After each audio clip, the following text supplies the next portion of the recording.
जबकि मुझे नफरत मिली, क्योंकि मेरी सुंदरता ही मेरी दुश्मन बन गई।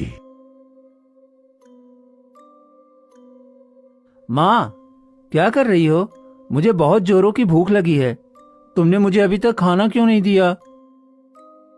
अरे दिन ब दिन खाता रहता है। अरे थोड़ा तो सब्र कर ले। देख, मेरा बेटा काम करने जा रहा है, पहले उसे खाने दे, उसके बाद तुम्हें खाना मिलेगा। तुम कैसी बातें कर रही हो माँ? मैं भी तो तुम्हारा बेटा हूँ। अरे मैं भी काम करने जाऊंगा, पर पहले कुछ खाने को तो दे दो। नहीं, तुम्हें अभी कुछ खाने को नहीं मिलेगा। अरे तुम तो दिन भर घूमते रहते हो, तुम तो बोझ बनकर रह गए हो हमारे ऊपर।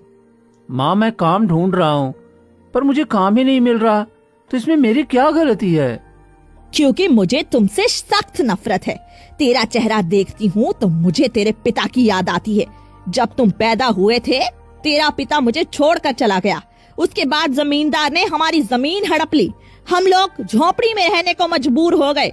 तुम तो मनहूस हो हमारे घर के लिए, और तुम पैदा ही क्यों हुए? अगर तुम पैदा नहीं होते ना, तो हम ये गरीबी वाली जिंदगी कभी नहीं जी रहे होते, और तुम्हारे पिताजी भी इस दुनिया को छोड़कर नहीं जाते। चला जा यहाँ से। मधु जोरदार थप्पड़ सोमनाथ के गाल पर मार देती है और सोमनाथ रोते हुए झोपड़ी से बाहर निकल जाता है। सोमनाथ घने जंगल में बैठकर फूट फूट कर रोने लगता है। हे भगवान, इसमें मेरी क्या गलती है?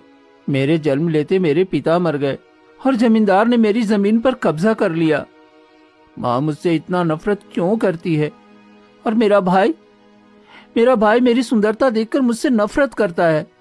सभी गांव वाले मुझे अपशगुन मानते हैं, पर मैंने किसी का कभी कुछ बुरा नहीं किया। फिर सब मेरे साथ ऐसा क्यों कर रहे हैं भगवान, क्यों कर रहे हैं?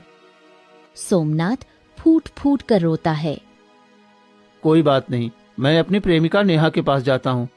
शायद वो मेरी बात समझे और मैं उससे शादी करके ये गांव छोड़कर चला जाऊंगा।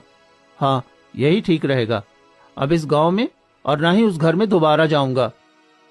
फिर सोमनाथ नेहा के पास जाता है, जो तालाब के किनारे पानी भर रही होती है। अरे नेहा, तुम तो यहाँ पानी भर रही हो और मैं तुम्हारे पास ही आ रहा था। चलो ना, हम दोनों शादी करके ये गांव छोड़कर बहुत दूर चले जाते हैं।